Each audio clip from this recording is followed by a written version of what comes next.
კობახიძემ გააკეთა განცხადებები, ჩვენზეც ისაუბრა, ეგ ნაწილი გავარჩიოთ. თითქოს ერთმანეთისგან განსხვავებული ძალებია. ეს არის ლელო, ნაცმოძრაობა, ალტინფო, პატრიოტთა ალიანსი, მაგრამ სინამდვილეში ყველა ერთი წყაროდან იღებს დაკვეთას. იგივე პატრიოტთა ალიანსი რო ავიღოთ, ეს შეხვედრა მახსენდება, კელი დეგნანთან იყო შეხვედრა.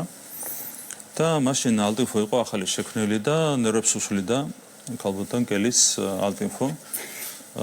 და კატეგორიულად ითხოვდა პარტიის აკრძალვას, ორგანიზაციის აკრძალვას, ზოგადად ტელევიზიის დახურვას. ვეკითხებოდით, რომ რა ვიცი, გუშინ მედიის თავისუფლებაზე და ჭეშმარიტ ღმერთზე გვესაუბრებოდნენ და ეხლა ტელევიზია უნდა დაგვეხურა და პარტია უნდა აგვეკრძალა. ნუ არა, ეგრეა საჭირო. პირდაპირ უხეშად ითხოვდა ორგანიზაციის აკრძალვას და ტელევიზიის დახურვას. და ნუ ამაზე მე ვუთხარით, რომ ეხლა თუ პრორუსული და რაღაცა ეს გაწუხებთ, აგერ პატრიოტთა ალიანსი ამდენი ხანი ღიად პრორუსული პოლიტიკური პარტია და მაგაზე რატო არ ითხოვდი თქო არასდროს და ეს რა გახდა თქო რა, ანუ რატო გახდა ეს თემა ასეთი აქტუალური, ეს მან დაგვაინტერესა. არაგენი კაი ხალხია. ნუ დღეს ხედავთ, რომ პატრიოტთა ალიანსი და ლელო და ნაცმოძრაობა ერთად გამოდიან და ეს პატრიოტთა ალიანსი აგერ ტევ პირველზეზის ეთერში ხო ნაცმოძრაობის ტელევიზიაში მანამდე ვითომ ნაცმოძრაობის აკრძალვას ითხოვდა, ვითომ კი არა მართლა ითხოვდა. ადრე სხვა საელჩოებში დადიოდნენ ფულის ამოსაღებად. ეხლა უკვე როგორც ჩანს შეიცვალეს საკუთარი ორიენტაცია. ხო, კაი პრორუსები არიანო. ანუ მაშინ ალტინფო იყო ცუდი პრორუსები და პატრიოტთა ალიანსი იყო კარგი პრორუსები, ხო, ასეთი რაღაცა იყო. მერე რაღაცა თავისი ბინძური მეთოდები გამოიყენეს კონკრეტული კიდევ ერთი პარტიის წინააღმდეგ, როგორც არის ალტინფო. იქ მერე რაღაცა თავისი ამბები მოყვა ამ ყველაფერს და ნუ ეხლა ვხედავთ რომ პოდკასტებში ზიან ერთად ნაცმოძრაობა და ალტინფო და როგორც კარგი პრორუსები იყვნენ პატრიოტთა ალიანსი, ასევე კარგი პრორუსები გახდნენ როგორც ჩანს ალტინფოს წარმომადგენლები. ხო ხედავთ როგორი შეხმატკივარი მაგალითად ბოკერიას და ალტინფოს დისკუსია რო გენახათ ერთმანეთში, მიხვდებოდით რომ ესენი კარგი პრორუსები გახდნენ. ანუ მანამდე იყვნენ ცუდი პრორუსები, ახლა ანუ რის თქმა მინდა რომ რა თქმა უნდა ეს არ არის რაღაცა მხოლოდ პოლიტიკური ქულების დაწერის მცდელობა. სინამდვილეში ერთი ხელიდან იღებენ ესენი დავალებებს. ერთი ხელიდან იმართებიან და ერთი ხელიდან იღებენ დაკვეთებს. ეს არის თავარი ახსნა. სინამდვილეში ბევრი საინტერესო დეტალი ითქვა. პირველ რიგში კარგია რომ აი ეს აღიარება ხდება რომ კელი დეგნანი დაჟინებით ითხოვდა ჩვენს აკრძალვას. ეგ სინამდვილეში ხაზგასმა და აღიარება ჩვენი როლის და მნიშვნელობის.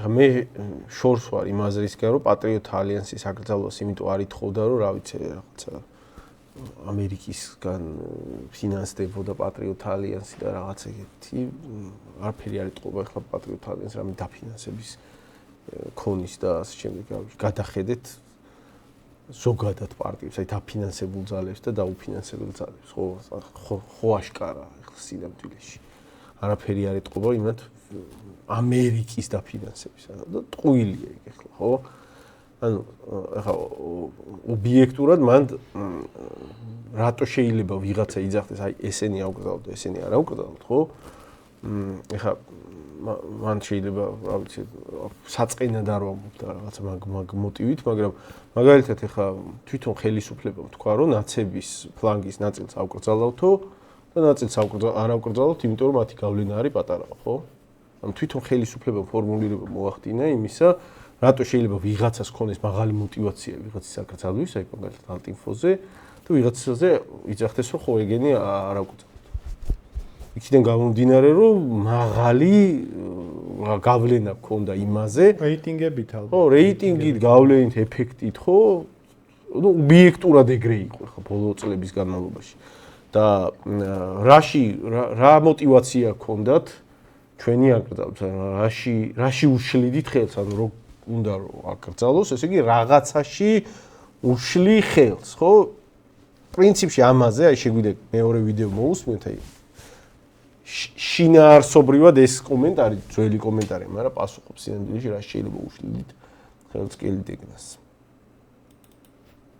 ჩემ კაბინეტში იჯდა ერთ-ერთი ქვეყნის ელჩი, რომელიც მეუბნებოდა, რომ ეხლა ესკალაციაზე წახვიდეთ რუსეთთანო და გადაწყვიტეთ. ეხლა რომ გადაწყვეტეთ ეხლა ნათელხარისხა თუ ბოლოს ამერიკის შეერთებული შტატების ყოფილი ელჩი ხალბატონი დეგნანი. უისმინეთ ხელების ბაკუნი, რომ ეხლა გადაწყვიტოთ თქვენ ნათელხარისხა თუ ბრემხარის და რა ხდება სანქციებს რატო არ აწესებთ. ან ნახე იგივე ელჩი, ვინც ხელების ბაკუნი ჩვენ საკრძალვას ითხოვდა იმავე დროს, იმავე პერიოდში ხელების ბაკუნით ითხოვდა მეორე ფრონტის გახსნას. ხო, ამას ყვებიან ოცნების წარმომადგენლები, რომელი პარტია იყო, ვინც დაჟინებით ამ ლაპარაკობდა ამ საფრთხეზე, რომ მეორე ფრონტის გახსნას დაგვაძალებენ, არ უნდა შევიდეთ, დაღუპვა იქნება, ომი ახლოვდება, ომი რომ მოახლოვდა, მე ფრთხილად უნდა ვიყოთ. ოცნება გვიტევდა აქეთ, რომ თქვენ რასაც ლაპარაკობთ ეგ რაღაცა ტრის წისქვილზე, რუსეთის წისქვილზე წყლის დასხმა და შემდეგ ამის ლაპარაკში. აი რაც ეხლა ეს ლაპარაკობს, ხო? ამას ვამბობდით, რომ აძალებს ამერიკა საქართველოს, ეხლა ღიად შეიძლება რაღაცების ეშინიათ, მაგრამ ეგ ხდება და ჩვენ გაგქონდა ეგ შეხედულება თავიდან, როცა ოცნება საერთოდ ვერ ბედავ და აქეთ გვიტევდა ამ თემებზე.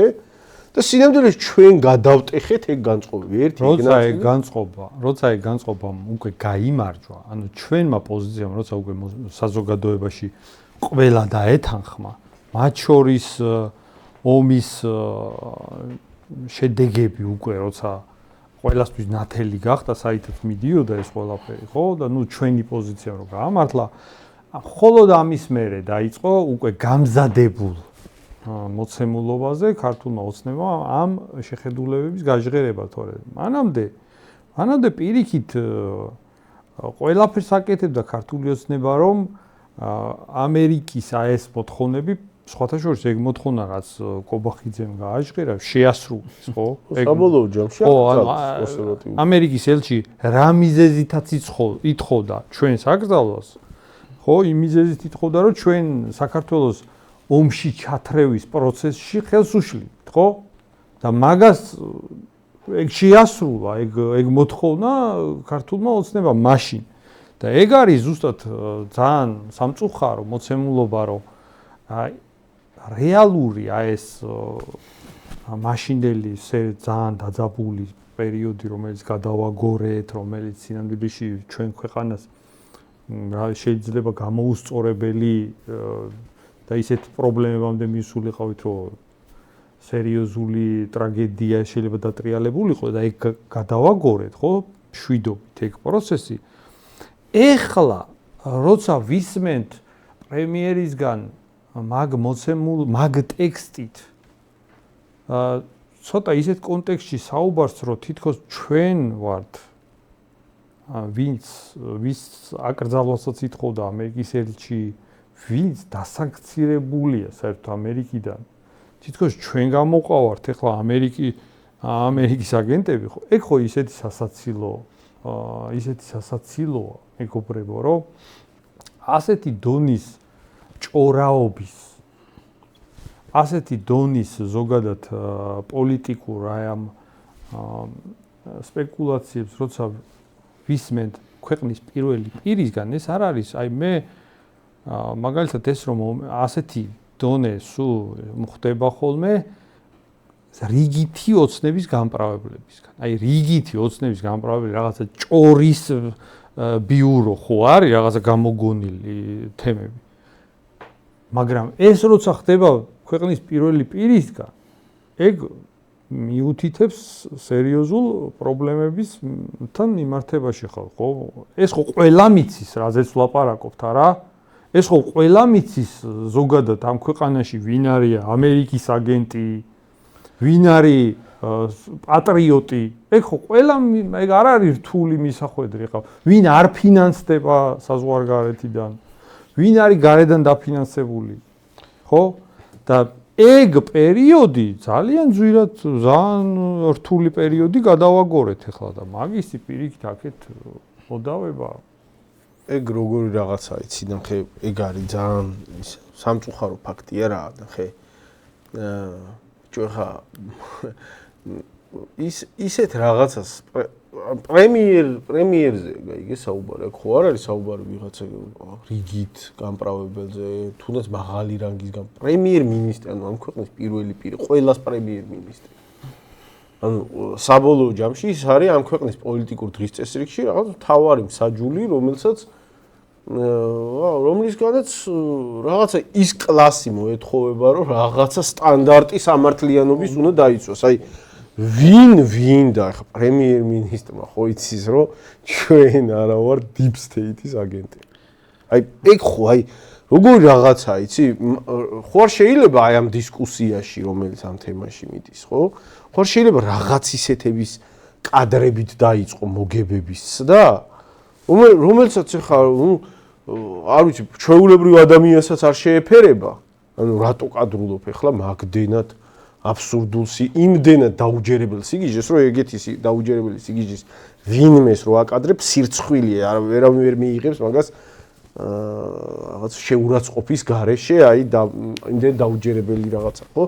პრემიერ-მინისტრი ხო იცი, რომ რაღაცა აი დასანქცირებულები ვართ, ერთი წლის წინ დაგვასანქცირა ამერიკა, შენ თვითონ არ ახარ დასანქცირებული, გაიგე? აი შენ არ ახარ დასანქცირებული. და ერთი წლის წინ არჩევნები იყო, არჩევნების წინ ყველაზე ხმამაღლა ჩვენ ყვიროდით, რომ მაიდანს აწყობს ამერიკა და ფრთხილად ვიყოთ ხალხო, მაგ განწყობის მობილიზაციას ვახდენთ. და მაგის ლაპარაკის გამო, აი წელიწადია გასული, დაგვასანქცირეს. შენ თვითონ არ ახარ დასანქცირებული. შენი მთავრობის წევრებიდან ერთი ხელისთვიწეა ჩამოსათვლილი ამერიკას დასანქცირებული ყავს, რა ვიცი. ერთი ივანიშვილი ყავს დასანქცირებული და ვინ დაასანქცირეს კიდე რაღაცა ივანიშვილის ოფიციალურად დაუსანქცირეს. ხარება დაასანქცირეს და ივანიშვილი ოღონდ მაგნიცკის სიაში არა. მაგნიცკის სიაში ივანიშვილიც კი არ არის შეყვანილი, ანუ უფრო რბილი სანქცია. გესმის? ხო და ბიჭო, ხო არსებობს რაღაცა, ხო არ შეიძლება აი საერთოდ ჩავთვალოთ, რომ მეორე მხარეს ყველანაირი სიმართლე, სამართალი ფეხებზე კიდე. ან ჩვენ ამ დისკუსიას ვაწარმოებთ არაბები გვისახლებიან თუ არა ქვეყანაში, ხო? აი და გვინდა სიმართლე ან ტყუილი გავარკვიოთ. პრემიერისგან საზოგადოების ნაწილი მაინც ისმენს ისე მის განცხადებებს, რომ აი ამისგან ალბათ ეს რაღაც იმ კლასს დაიცავს, რომ აი სიმართლის საზღვრებს რაღაც ძალიან არ გაცდება. რო ლაპარაკობ, რომ აი ესენი deep state-ის აგენტები გახდნენ, მე მგონი.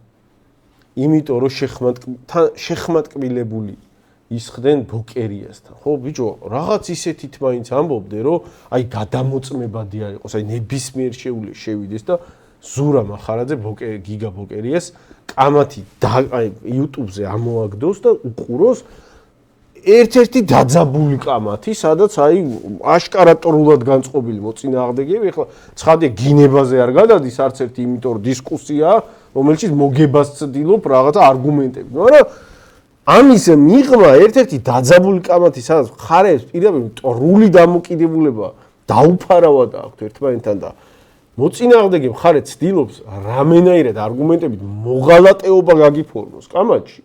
უბრალოდ ვერ ახერხებს ამას და თან მისთვის წამგებიანად თავდება კამათის პროცესი, როცა შენ რამდენი კამათია შენი პარტიის წარმომადგენელი ბოკერიასთან ეგეც ცნობისთვის ისე მაყურებელმა რო იცოს, რავი, ყველა კამათი წააგეს ამათ ბოკერიასთან, რა ხო? და ამ კამათს რო ისე მიაწვდის მაგდენად დაუფარავ ტყუილს რო იძახის პრემიერი, რომ მარტივად გადამოწმებადი ეს საკითხი. ნახე და შეხმატკბილებული და ტრულად არის. ხო, რამდენად გვატყუებენ საკითხებში, რომელსაც ვერ გადავამოწმებთ. მაგალითად, არაბული ინვესტიციის შეთანხმების შინაარს რო გვიყვებენ, იქ რამდენს მოგვატყუებენ, რომ აი ამ რა ვიდეოს ნახვა შეგიძლია და ეგ არ ხდება და გატყუებს პრემიერი. ეგ მართლა შემზარავია მაგ სურათს. მე მაგალითად, როდესაც აი ეს განცხადება მოვისმინე, ორი აზრი გამიჩნდა ეგრევე, ხო, აი ჩვენ ხა არა ვართ პოლიტიკაში ახალბედები, უკვე საკმაოდ შეზელილი ვართ ამ პროცესებში და შიდა სამზარეულო როგორაა მოწყობილი, როგორ იღებენ გადაწყვეტილებებს მათ შორის ჩვენი ხელისუფლებები, მეტნაკლებად წარმოდგენა გვაქვს. ამიტომ ცხადია ხა კობახიძის მანდ მისვლა საკუთარივე ტელევიზიაში არ იყო ხო რაღაც სპონტანური საკმაოდ ალბათ დაგეგმილი ღონისძიება იყო მათ შორის წინასწარ მომზადებული არგუმენტებით. იმიტომ რომ ეხა კობახიძე მაინც და მაინც ორატორი არ არის. აი ეთყობა რომ ბევრი ლაპარაკი არ უყვარს და არც ეხერხება. ამიტომ ცხადია ის რაღაცა იმებს სათქმელს წინასწარ მოამზადებდა. ხომ ასე მათ შორის ჟურნალისტებიც წინასწარ კითხვებს ერთად მოამზადებდნენ მოკლედ გადაცემას. და როდესაც შენ არაბულ ინვესტიციაზე საუბრისას, ანუ ამ თემის გამართლების პროცესში ასეთ ტყუილს ამბობ ჩვენ შესახებ კონკრეტულად. ეგ ორ რაღაცაზე მეტყველებს. პირველი, თან აი შოთამ სწორი თქვა, ისეთი ტყუილი, რომლის გადამოწმება შეიძლება ძალიან სწრაფად, აი რაღაც და იმას YouTube-ზე აკრიფავ მახარაძე ბოკერიას და უყურებ მაგ იმას დებატებს და მიხვდები, რომ შეხმატკბილებულები მახარაძე და ბოკერი არ იყვნენ. საკმაოდ კონფრონტაციული საუბარი იყო. ხო და აქედან გამომდინარე, იმ დასტომამდე მიდიხარ, რომ იმდენად გაუჭირდა ხელისუფლებას საინფორმაციო ომში, იმდენად აგებს ამ საინფორმაციო ომს, ამ არაბულ ქალაქებთან დაკავშირებით, რომ აი რაღა ხავს ებღაუჭება. ან აბა მეტი რა უნდა თქვას, მეტი რა უნდა გამოიყენოს, ხო? აი რო ვფიქრობ, აი ხელისუფლების ადგილას რო წარმომიდგენია ჩემი თავი, აი გინდა რომ გააправო ეს არაბული ქალაქების მშენებლობა. და თან გინდა რომ დაგვაზიანო ჩვენ, ვინც ამას ლეგიტიმურად და სამართლიანად ვეწინააღმდეგებით. აი რა უნდა გამოიყენო ისეთ აი ოცნების ადგილას რო იყო, ერთადერთი აზრად მოგდის ის, რაც ამათვის არის წლების განმავლობაში აპრობირებული, ხო, რაღაც დააბრალე მოწინააღმდეგეს, იალიყი მიაწებე და მე იმან იმართლოს თავი. ვიღაცეების წინააღმდეგ ეს ეფექტური იყო, იმიტომ რომ ეხლა მაგალითად ნაციონალური მოძრაობის შემთხვევაში არავინ არ მალავს, თვითონ ნაციონალური მოძრაობა არ მალავს, რომ კელიდეგნანთან ჭიდრო ურთიერთობებშია და პირდაპირ დავალებას თუ არა, რომს აიღოს დავალება, მათთვის ეგ დიდი პატივია. იმიტომ რომ თვითონ ამბობენ, რომ პატრონები ყავს სადღაც სხვაგან დასავლეთში და იმათ ჭკუაზე უნდა ვიაროთ, რაღაც საფეხზე უნდა დავდგეთ, ეგეთი განცხადებები ჟღერდება იმ ფლანგიდან.